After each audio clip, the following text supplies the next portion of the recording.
अस्सलामुअलैकुम नाज़रीन, इस YouTube चैनल पर आप सबको आज फिर से खुश आमदीद। जैसा कि हम सब जानते हैं कि इस वक्त मार्केट में हैंड सैनिटाइजर्स नायाब हो चुके हैं और जो हैंड सैनिटाइजर्स मार्केट में मौजूद हैं या तो वो लोकल ब्रांड या फिर बड़ी चीप क्वालिटी के हैंड सैनिटाइजर्स हैं जो बड़े महंगे दामों में बेचे जा रहे हैं। सैनिटाइज मतलब किसी चीज़ को ऐसे जरासीम से पाक करना जो हमारी सेहत को मुतासिर कर सकते हैं। हैंड सैनिटाइजर्स मतलब हाथों को ऐसे जरासीम से पाक करना जो हमारे लिए बीमारी का सबब बनते हैं।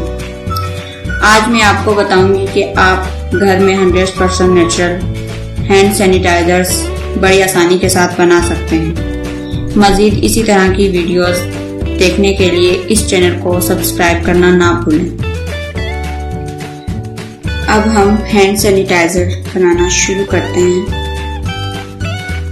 हमें चाहिए 1 गिलास पानी, उसमें 1 अदद नींबू निचोड़ें, फिर 1 चम्मच नमक डालें और आखिर में आधा चम्मच खोपरे का तेल यानी कोकोनट ऑयल डालकर मिक्स कर लें।